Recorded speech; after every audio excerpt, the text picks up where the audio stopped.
کبھی کبھی ہم اپنوں کو اتنا داور کر دیتے ہیں کہ جب وہ خاموشی سے ہمارے زخموں پر مرہم رکھتے ہیں تو شرمندگی ہمارے وجود کو جلا دیتی ہے۔ میری بہن کی شادی کو کئی سال ہو چکے تھے، لیکن میں شاید اس کے گھر کبھی نہیں گیا۔ عید، شب برات، خوشیاں، سب میں والدین ہی جاتے تھے۔ ایک دن بیوی نے شکایت کی، آپ کی بہن جب بھی آتی ہے بچے شور مچاتے ہیں، گھر کا خرچ بڑھ جاتا ہے، اور تمہاری ماں چپکے چپکے کبھی صابن دیتی ہے، کبھی چاول، کبھی کپڑے۔ کیا یہ خیرات کا گھر ہے؟ مجھے غصہ آیا، دل میں عجیب سا بوجھ آیا۔ میں تو خود تنگی میں جی رہا تھا اور ماں بہن کو سب کچھ دے رہی تھی۔ ایک دن بہن گھر آئی، اس کے بیٹے نے ریموٹ توڑ دیا۔ میں نے ماں سے کہا، کہہ دیں عید پہ ہی آیا کرے اور یہ سب دینا بند کر دیں۔ ماں خاموش رہی، لیکن بہن نے سب سن لیا تھا۔ وہ کچھ بولی نہیں، بس 4 بجے بچوں کو تیار کیا اور بولی، بھائی بس اسٹاپ تک چھوڑ آؤ۔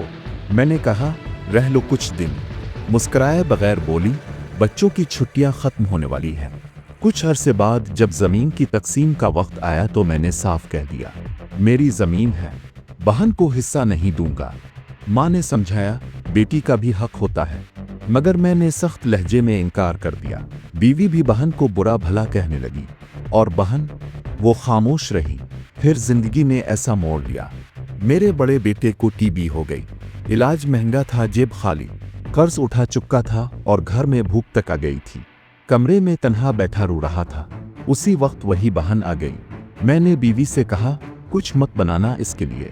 بیوی نے بھی سنی انسنی کر دی۔ 1 گھنٹے بعد بہن میرے پاس آئی، میرے سر پر ہاتھ رکھا، چھوٹا بھائی کیا ہو گیا ہے؟ تم تو میرے گود میں کھیلتے تھے۔ پھر آہستہ سے بولی، یہ لے، میرے کنگن ہیں، بیچ دینا، بیٹے کا علاج کرا لینا۔ میں حیرت سے اسے دیکھتا رہا۔ وہ بولی، کسی کو نہ بتانا، تمہیں میری قسم ہے۔ پھر 1000 روپے دیے، پرانے نوٹ، اور محبت سے بولی، بچوں کو گوشت لے دینا، خوش رہا کر۔ میں نے دیکھا، اس کے پاؤں میں پرانی چپل تھی اور وہی پرانا دوپٹہ جو ہمیشہ اوڑھ کر آتی تھی۔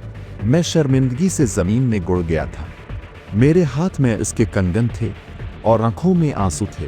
ہم بھائی شاید جائیداد بانٹنے میں اتنے مصروف ہو جاتے ہیں کہ وہ بہن جو اپنی زندگی، اپنی خوشیاں، اپنے زیور تک قربان کر دیتی ہے، اس کی خاموشی تک سننے کا وقت نہیں ہوتا۔ کبھی وقت نکال کر بہن کے پاس بیٹھا کرو، شاید اس کے چہرے پہ کچھ لمحوں کو مسکراہٹ آ جائے۔ اللہ ہمارے گھروں کی بہنوں کو سلامت رکھے، ان کے چہروں سے سکون نہ چھینے۔ آمین۔